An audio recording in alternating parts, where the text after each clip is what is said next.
Welcome to the Paisans podcast. We're your hosts, the brothers from other mothers, Dante, Dave, and Sarc. Join us as we talk about current events, our wives, kids, or whatever else life is throwing at us this week. With the Paisans, you're with family. Yeah, so I'm home alone this week, right? And so I dropped everybody off at the airport in Philly Monday morning, very early. The flight, I dropped them off at like 7 a.m. So we were out of here like 5:40. I've been alone since then, and work right now we're going live next week with this huge project. So it's just grind right now. So I'm in meetings 8 a.m. till like 4, sometimes 5, sometimes later. Or then a lot of times I end up having a meeting. Last night I had a meeting at 7, 8 o'clock at night with Asia. So it's just been like nonstop go, It's sort of cool because I don't have to worry about what does anybody else want to eat for dinner or cooking for all these people. Like that's sort of nice. I don't have to worry about that.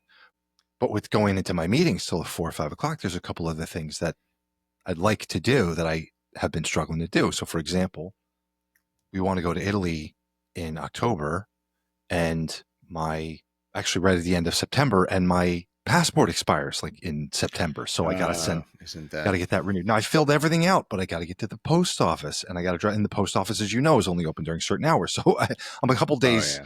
Like I know I got a couple months. It's not like pulling the fire alarm. Pretty quick now. I've heard it's gotten quick. So that might help you. Even better. I'm not really worried, Yeah. It's a 2 full months. Like I think it's plenty of time, but it's just like, okay, I want to get it done. But then today, I dropped my car off. Well, I dropped Jen's car off at the shop. She needed tires and an inspection or whatever. So I had made the appointment. So I made the appointment for her car today and then for my car tomorrow. And I figured, well, when they call me for her car, I'll just drive mine and then drive her car home. So I went and I got in my car to drive and get her car this afternoon right after work. And I put my foot in on the clutch and it just went pop. Like it just went right. And it hits the floor of the car and it just doesn't come back. So the clutch is spring loaded. So you're supposed to push it in and it should push back at you. But it just went pop and it went, which was different, Dave, than what happened to us when we were in the car together. Yeah, that was what I was going to ask. Yeah, it was slightly different. But the end is really no different, which is to say I can't drive the car. I can't do anything with it. So the way that it works, Mike, is like the clutch you got to use the clutch constantly when you're driving a stick shift. So I called the shop who had my car ready, and they're expecting my car for the next day. So I called them and I said, all right, well, throw something onto the pile. Now here's on top of whatever the other things you were going to do, you need to look at this too. So I ended up having to call a shop. The guy came and tows the car, but you know what that's like. But from the time he shows up to the time he's got your car on the truck and you're pulling away is usually 25 minutes at least, and then unloading is a good 20 minutes. It's not as long, but it's like 20 minutes. So, it just became my whole evening. And again, I'm not complaining. Like I get it's a first world thing. It's been kind of crazy, but the funny or the parallel for Dave is that when he and I were going to see Jordan Peterson, how long ago was this now, Dave? 5 years ago? I want to say it was like 2021, if I had to guess. That is a complete guess. So 4? Yeah. That feels about right. So call it 4 years ago. And that was when we drove all the way into Philly. And right when we got into Philly, my clutch gave out. I put the clutch in and it just didn't come back at all. And then it wasn't like popping in or out. It was just swinging like it was limp. Today it was different. I pushed it in and it's like if something is spring loaded, like you push it just a bit and it closed in, and then I reached under and I pulled out and it popped out, which was totally different. Yeah. So anyway, I mean, you dropped the family off in Philly in your car? No, in Jen's car. I was going to say both times going through. I mean, it would have been crazy if it happened again in Philly. I mean, oh my gosh. Yeah. You're right, Dave. I've driven that car to Philly a couple times since then. Yes. Okay. But I had this vibe the first time, like this feels really eerie. I don't know why, but it feels really eerie. I just want to get out of this town with this car. And I don't know, man. I love the car. I love it. And it's such a rare thing. Like it's a thing that it's a car that I wanted for so long. And it's fantastic when I'm on the highway and I have space. I love it. The way that it drives can't get that car in a stick shift anymore, and it has like cool features, like it has the rear facing camera, but it doesn't yet have all the safety features that are annoying, like when you have cruise control and then it slows down because it sees another car, it tries to hit the brakes when it sees another car. I don't have any of that steering wheel. Yes, the hill assist, it doesn't have any of that. So I love the car, but there's a bit of a love and a hate thing with it because it will just out of nowhere do, like, I drove it, I don't know, 2 days ago, pulled it into the driveway, parked it, turned it off, got out, went about my life like nothing. I get in the car today, I go to push the clutch in, and it's like I have no clutch. Okay. Dave and I drove the car down to North Carolina to see our father. And it was fine. It was great. It's fine. Okay. But, we made jokes like, well, you never know. Like, we could be in the middle of Maryland or in the middle of Virginia, and all of a sudden I have no clutch, and now we're sitting on the side of the road. And, you're in the rural parts of the country like that, man. You could be hours. Yeah, that's not something you want to have to worry about. Like, it's always a risk. It's always a risk, but I don't know. I couldn't have asked for better circumstances today because I had an appointment for the car tomorrow. I had the time, so it wasn't like, so I made the call, the guy came, we did everything, like I got it all done. So I was like, actually, I'm really grateful that it happened this way. Just like when Dave and I were together, I was grateful that it was him I was with and not like my wife, because, that would have been really tough. Would have been tough. Yeah, I mean, we were sitting on, I don't even remember the name, I don't remember what highway we were on, but we were literally like right in front of the off ramp that we were supposed to get off to get to this thing. And we sat there for hours. I mean, we sat there waiting because we had to wait for a tow truck. And I don't know where the tow truck came from, but he had to also bring us all the way back up by your house. So we ended up getting back probably just as late as if we had watched the show, if not later. Yeah, because I remember Adria picked us up. I remember that, and it was like after midnight. But you missed the show completely. Oh yeah, we completely. We couldn't leave the car on the side of the road, right? And I forget why it took so long for the tow truck to get there. But the one thing I remember is that tow truck driver, first off, was insane. Was absolutely insane. He pulled one of the craziest moves to get to us, by the way, which was quite impressive. I mean, we saw him. I don't think he knew exactly where we were. So we see him in front of us.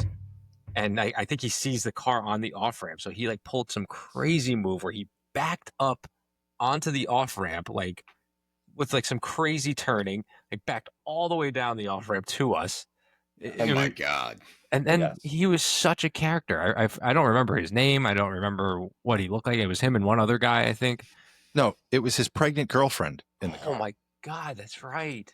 In the passenger seat. Right. Yep. It's like something out of Planes, Trains, and Automobiles. Yes, it was, Mike. It was exactly like something out of Planes, Trains, and Automobiles. I'm to drive you to Wichita to catch a train? Yeah, we'd appreciate it. Train don't run out of Wichita. Unless you're a hog or a cattle. People train runs out of Stubbville. That'll be fine. That'll be just fine. Now, leave it be. Get your lazy behind out here and put that trunk up in the back. Oh, no, we've got it. It's very heavy. She don't mind. She's short and skinny, but she's strong. Her first baby come out sideways. She didn't scream or nothing. Isn't that something? What a character indeed. Yeah. Dave, I mean, I remember so many details from that night because obviously, you were probably, exactly. You probably could remember it more. I mean, yeah, I called, it was like I had to call AAA. AAA is like, well, we put out the call. We'll see if somebody takes the call. But it was like a Friday or Saturday night. Okay. It was like 9:00. I was like, nobody's going to take this call. They're like, well, then if that doesn't happen, then there's a local truck. They'll take you and they'll put you in the Philly Pound. And then tomorrow you'll get a tow truck back home. And I was like, the car was, as far as I was concerned, it was still very new to me. And I was like, no way. It's got modifications on it. It's got, it's lowered. It's got spoiler and all this other stuff. It's like, I did not want to leave it at the Pound in Philly.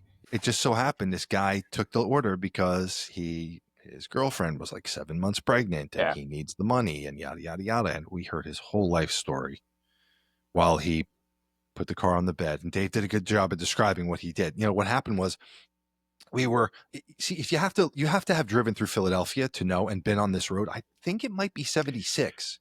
Okay. The Ben Franklin, like what is it, the Ben Franklin Parkway or something? Yes. And it goes, at one point it goes underneath and you're sort of going under all the cross streets. And then the off ramps sort of go up and rise up to the street level, but you're going underneath. And we were underneath. It's completely enclosed. There's no like shoulders. And that was where my clutch blew.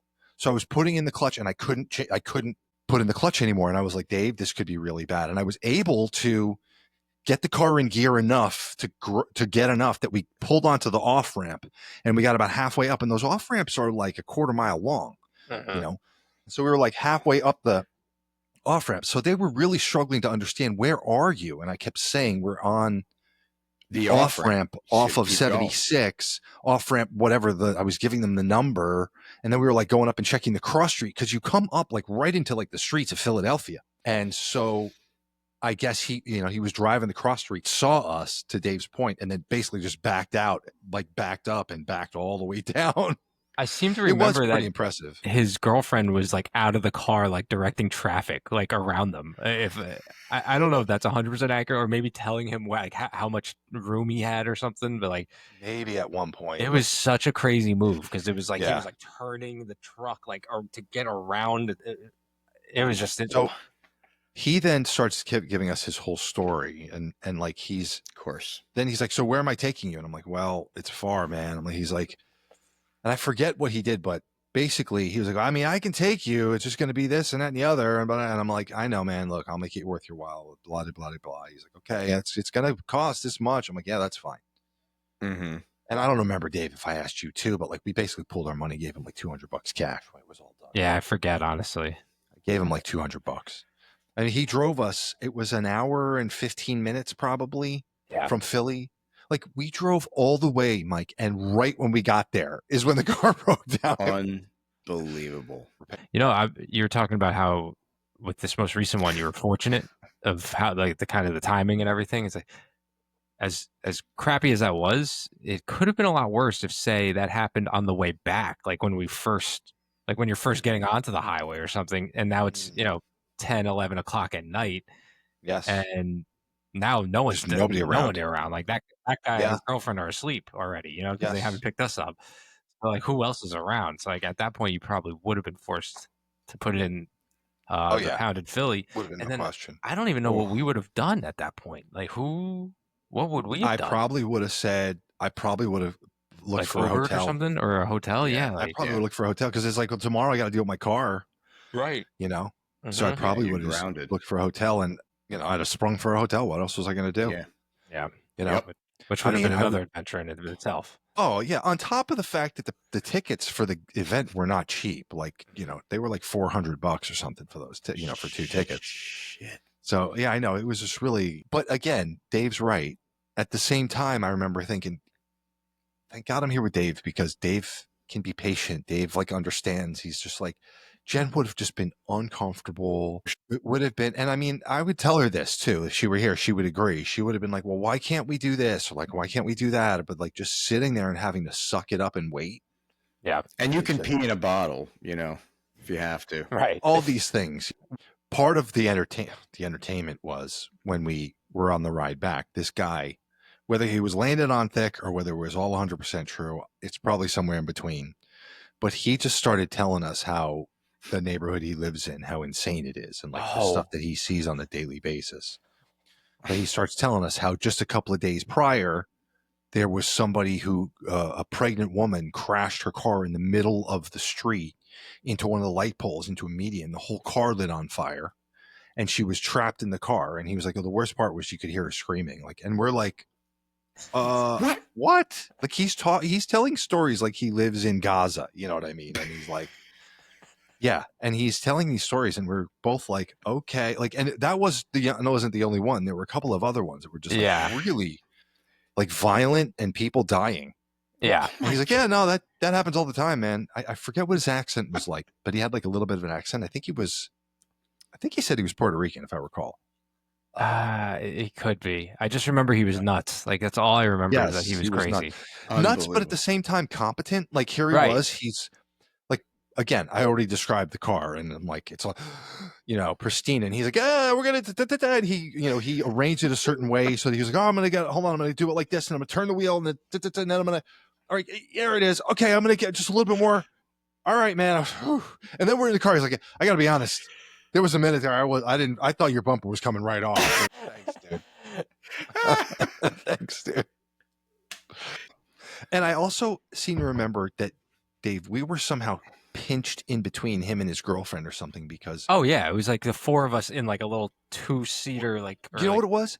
You and me were sitting together in the passenger seat. We were like sharing the passenger seat. Yeah. And she was sitting like on a milk crate in the middle, pregnant.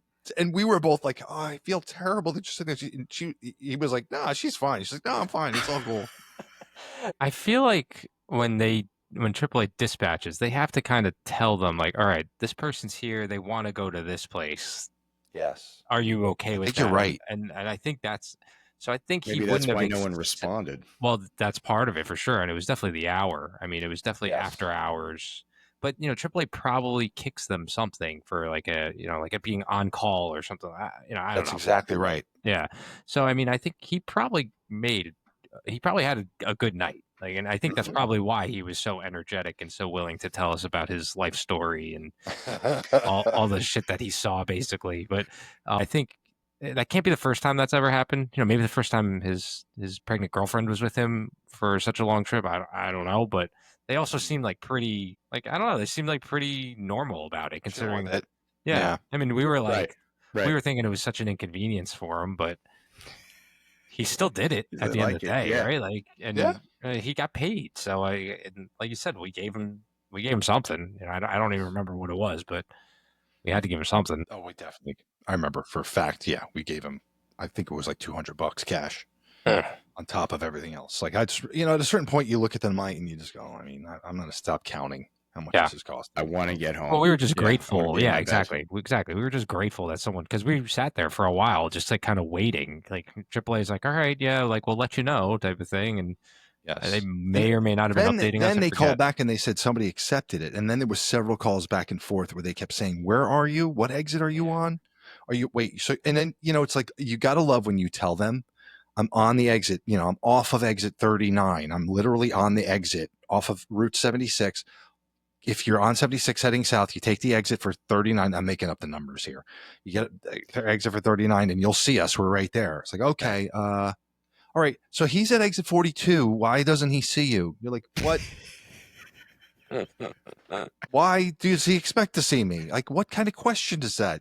It was like a little bit of that back and forth. At that time of night, like in your situation, you already know, like, it's a certain kind of person that's going to show up. You already know that in the back of your mind. Like, it's going to get interesting. And so, like, again, to say you're blessed, right? Like, thank God. It's like, where do these people come from? But somebody came and saved you guys. And along the way, reminded you that some people have it way worse because a woman burned to death a week prior or a day prior in the same spot. What's funny about that? Like, I don't think that guy viewed it as a way of saying, well, yeah, this was shitty, but some people have it way worse. I think he was like, these are two guys that would love to hear this story. I really think, I think these guys will get a kick out of this story, and we got an hour drive ahead of us, so I got to just entertain us. It's like, pretty sure his girlfriend was just like on her phone the whole time, just like not really saying, just like, it's like, yeah, I've heard this story before. My God, what a story, man! Something similar happened to me 2 months ago in Philly. It's like you reminded me of that. When I took the boys and their friends to see, I don't know why we even decided to do it, because we saw Metallica at MetLife Stadium a year and a half ago. And that was fine for me. But they had it in their minds that they were going to go with their friends. It was going to be this big thing, and they were going to go see them in Philly at that Lincoln Financial. That's what it is now, Lincoln Financial, which is barely in Philly. Like, you basically are in Jersey, you cross a bridge, and then it's Lincoln Financial, and it's just kind of all this like industrial. That's the football stadium, right? That's not the baseball stadium. Right. It's the football, but the baseball's literally across the street. That's right. Okay. Yeah. Stone's throw, you know? And the issue that I ran into was I didn't break down, but so I bought on StubHub the tickets for the show. It was like 6 kids in the back of the car. And I also bought a parking pass. And very unlike MetLife, I mean, there were no cops. There was basically no police presence. Maybe one cop car in some of the bad intersections, but it was just like a rat race trying to get in, trying to get out, gridlock everywhere. I mean, once we were in Philly, it was another hour and a half, right, to even get where you needed to be. So we go into the lot, and the dude at the lot, I don't know if he's just trying to scam me. He wanted cash, but he would not take the barcode. He would not even scan it. He's like, yo, we don't do StubHub. I'm like, yeah, but I got it off this thing. He's like, yeah, no, we don't do that. It's 40 cash. So it's like, well, now what do I do? You know, I got like 6 kids in the car. Yep. So he makes me go in and turn around. So at this point, it's like, oh, you know, the opening act is coming on and all that. So now you fast forward another like 40 minutes because I'm just trying to make like a left turn. Yeah. So eventually we got to the point, I'm like, guys, get out of the car and go see the show and I'll just deal with it. And I was prepared to like put on my hazards or something and just wait for the friggin' show to end.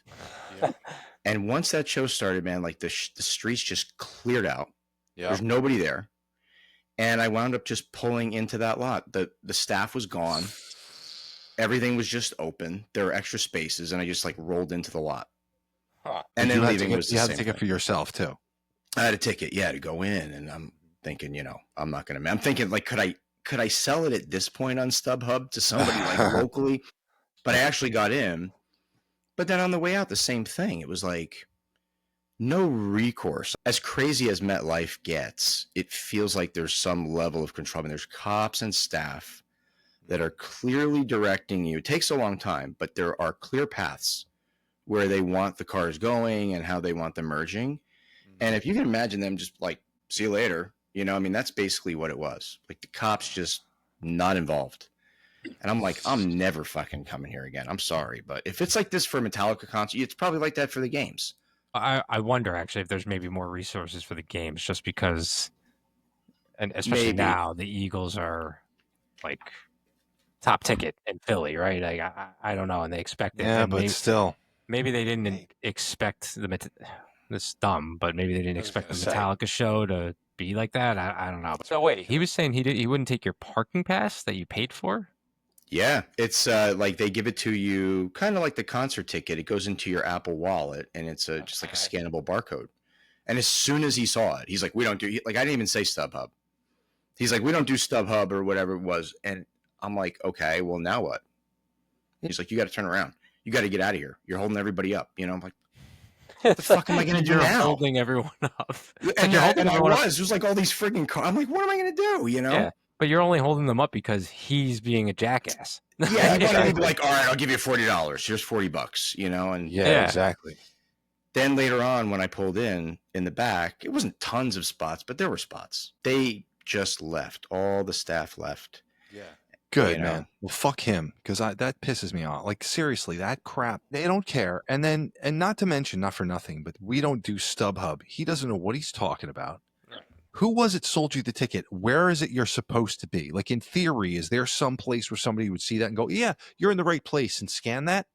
Or is he just, to your point, Mike, he's the guy who's supposed to do it and he's just not doing it. He refuses to do his job. Yeah, he was the dude to do it. And then Michelle's like, well, did you call them? I'm like, well, no, because ultimately I went parking in the same spot just after the guy left. Right. So, no, I didn't report it. You know what I mean? I love wives. I love my wife, but she would say something. She would say the same thing. Like, you should call them. I'm like, call who? Like, I'm in the middle of a battlefield here, and I'm going to call them. I'm sorry, but he's not playing by the rules. Like, what am I going to do? Like, that doesn't help the situation. You know what I mean?